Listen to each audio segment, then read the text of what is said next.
What's up, guys? Welcome back to Chiefs Chat. In today's episode, I'm going to be talking about 5 quarterbacks in the NFL today that I believe are extremely overhated. Okay, these guys, they just get an unwarranted amount of hate.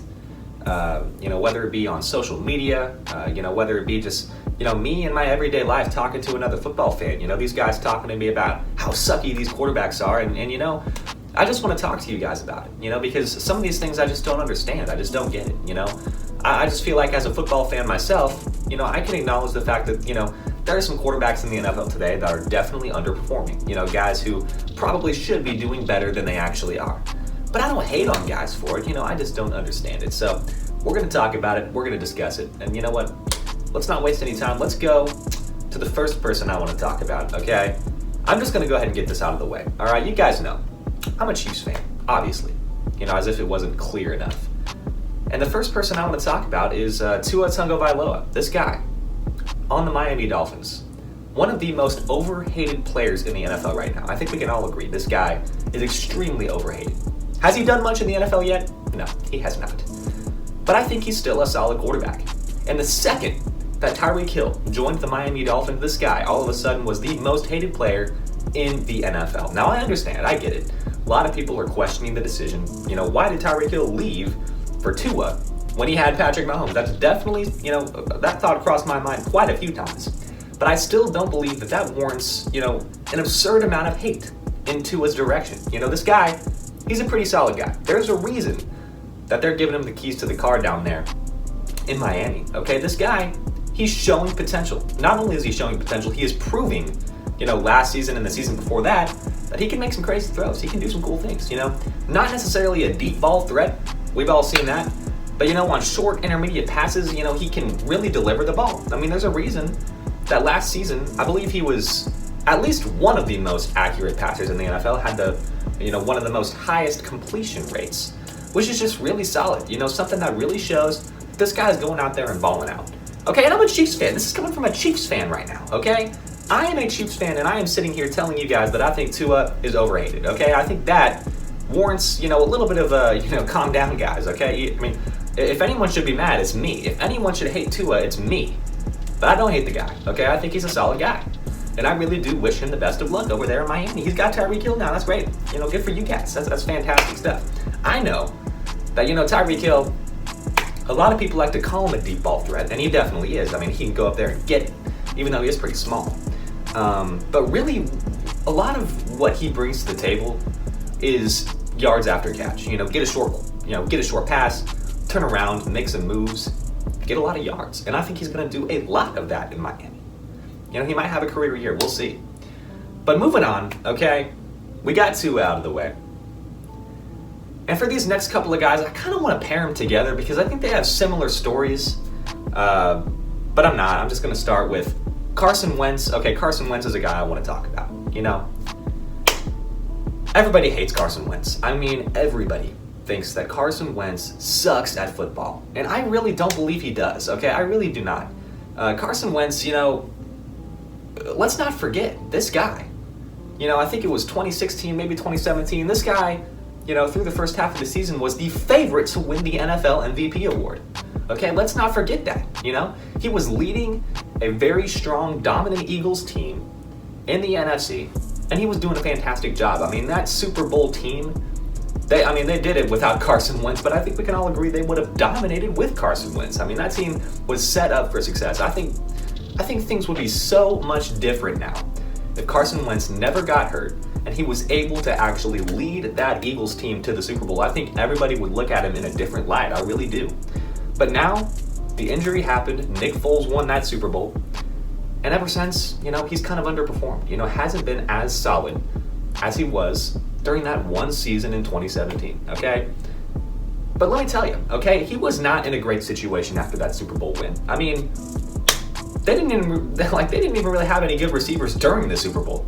But after the Super Bowl, they lost a couple of guys, and it was just like Alshon Jeffrey, really, that was about it. And so it wasn't looking good for Carson Wentz in Philadelphia. So he did underperform. Got hurt a couple more times. Injuries has been a big thing with Carson Wentz. And then he got shipped to the Colts. Okay, played on the Colts for a season. And this, once again, okay, I think there was one thing that really decided the fate of Carson Wentz, okay?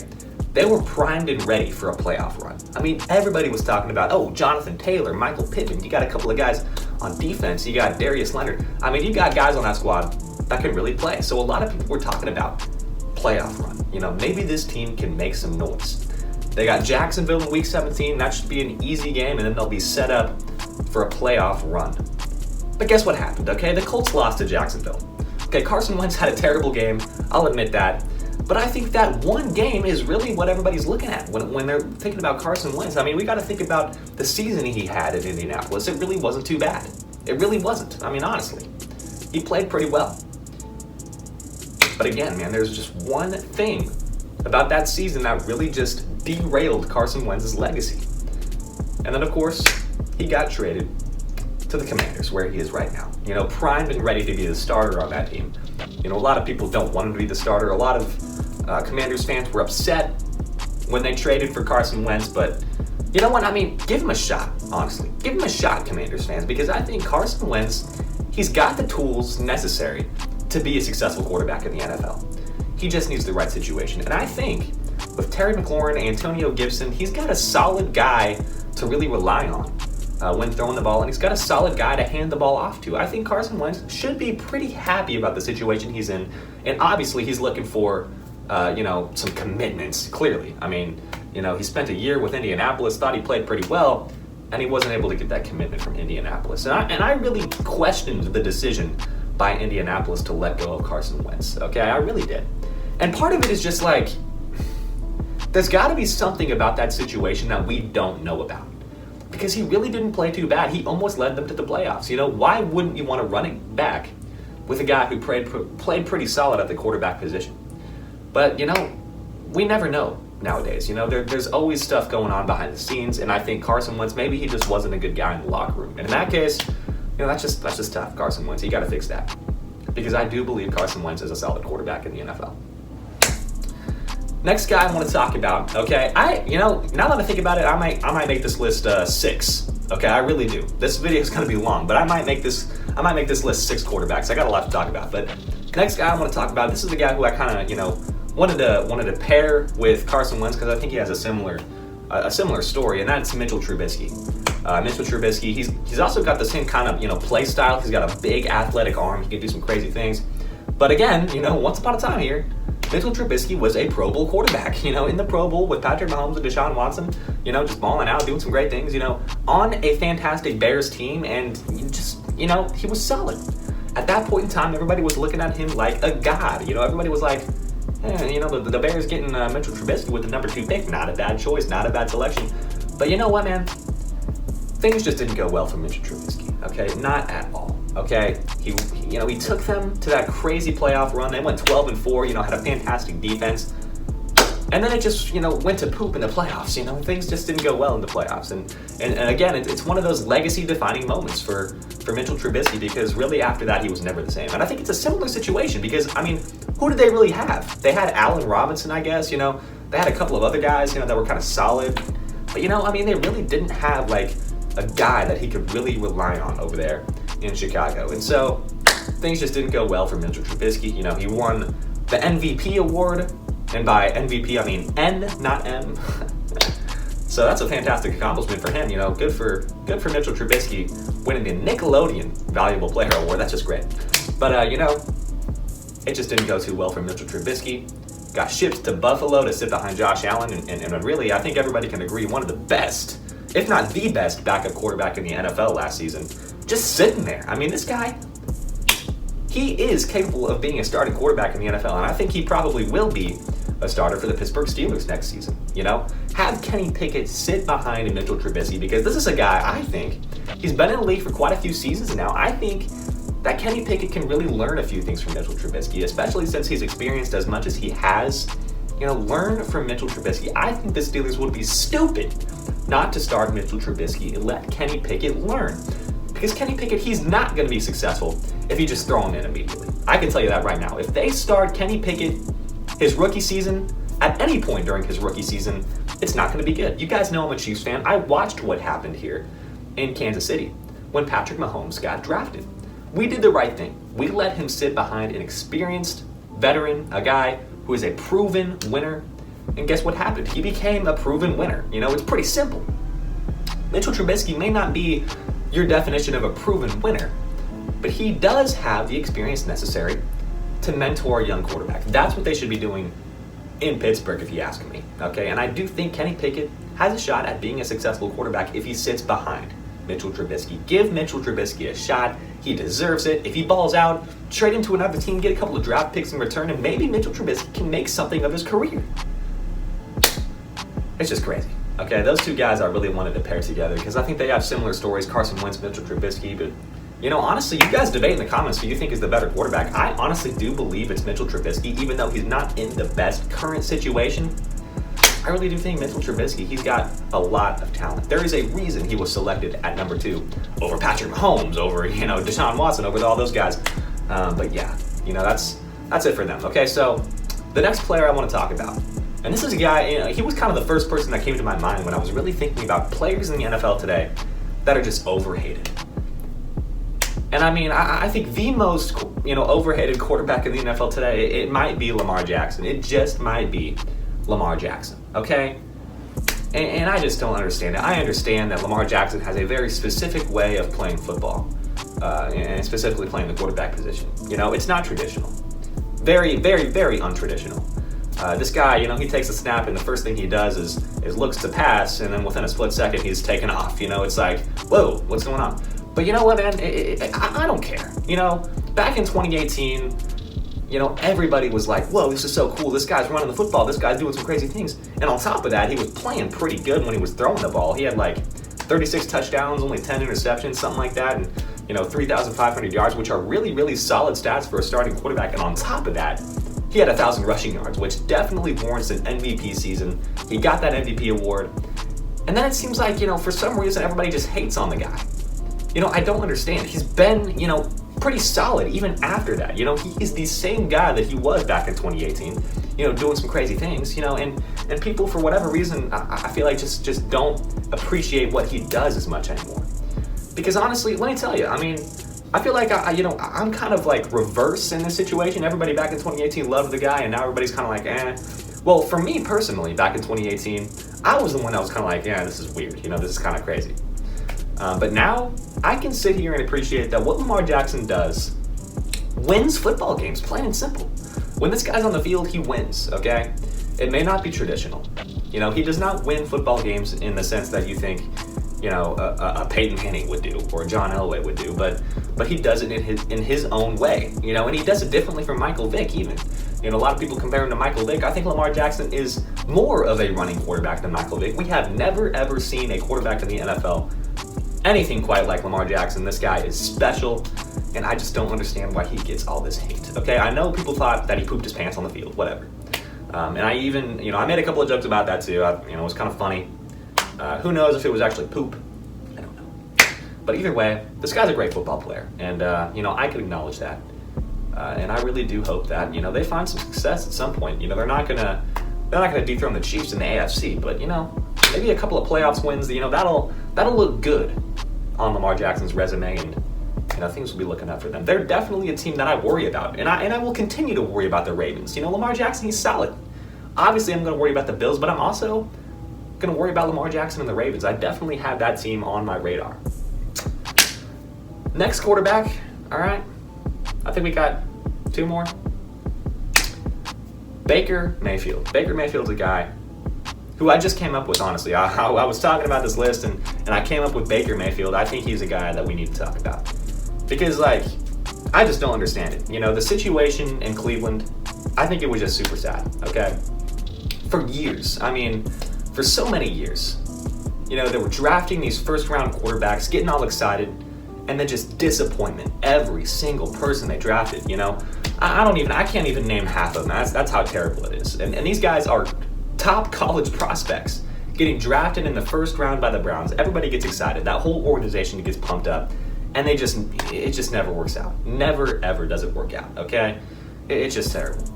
And then they get this guy, Baker Mayfield, with the number 1 overall pick, And a lot of people are thinking, here we go again. Baker Mayfield, who cares? This guy, whatever.